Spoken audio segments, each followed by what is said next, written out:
কেউ জানে না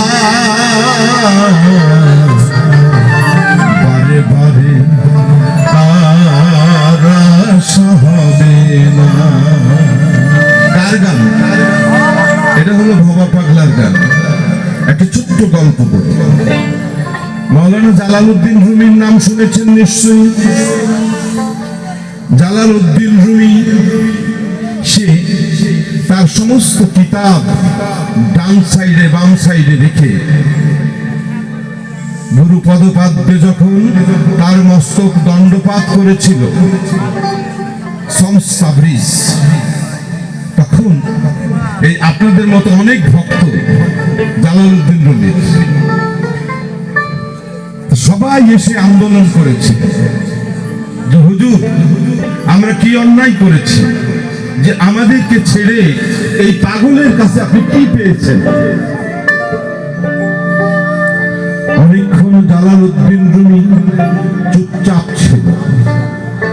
তারপরে ভক্তদের উদ্দেশ্যে বলছে যে বাবা, আমি এখানে কিছু নিতে আসিনি, আমি এখানে কিছু পাইনি গো, আমি এখানে কিছু দিতে এসেছি যা তোমরা নিবে না। সেটা কি? জালালউদ্দিন রুমি বলেছিল, আমি জানি আমার আমি অনেক জানি, এজন্য আমার অনেক অহংকার, আমার অনেক আছে, আমার হিংসা হয় আমার চেয়ে কেউ বেশি ভালো বললে, যেটা যে তোমার কি মাৎসর্য বিপুল, কাম ক্রোধ লোভ মদ মোহ মাৎসর্য। আমার চেয়ে কেউ বেশি বললে আমার হিংসা হয়, আমার চেয়ে সূচনা বেশি ভালো গান গাইলে আমার হিংসা হয়। এটা আমি কাকে দেব? এই পাগলেরা, এই নগদ বাবা, এরকম পাগল যারা, এদেরকে দিলে এটা ওরা খেয়ে নেয়। ভক্তের গ্লানি, ভক্তের পাপ, ভক্তের অন্ধকারাচ্ছন্ন, ভক্তের অহংকার, ভক্তের সবকিছু গ্রহণ করে গুরু। আর তখন ভক্ত হালকা হয়ে যায়, কিছু পাওয়া লাগে না। ভিতরটা যখন পরিষ্কার হয়ে যায়, উপর থেকে অটোমেটিক তার ভিতরে শক্তি সঞ্চার হয়। এটাই হলো গুরু। মানব জন্ম এত সহজ না। এমন মানব জন্ম, এমন মানব জন্ম হবে না। বাজে বাজে যার আশা হবে না, বাজে বাজে যার আশা হবে না।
দাঁড়াও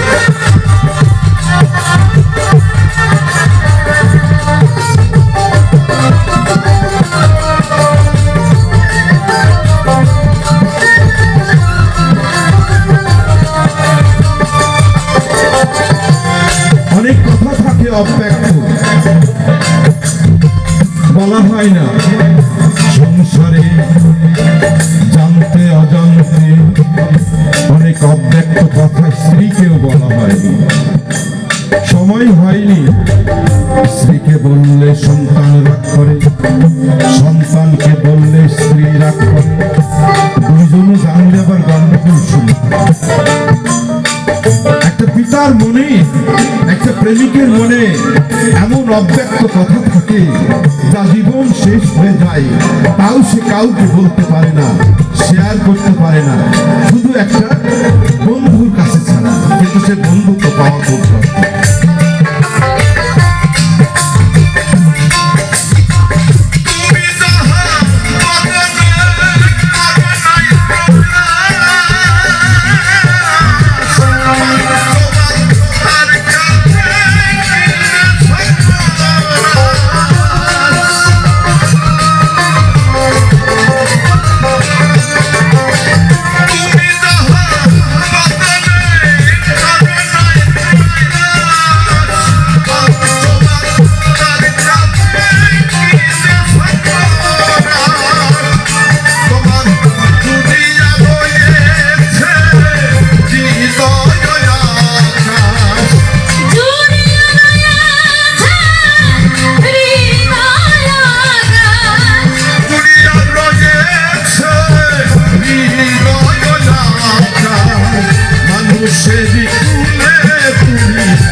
সময় বেশি নেই, ওই যে বললাম present time is only the time.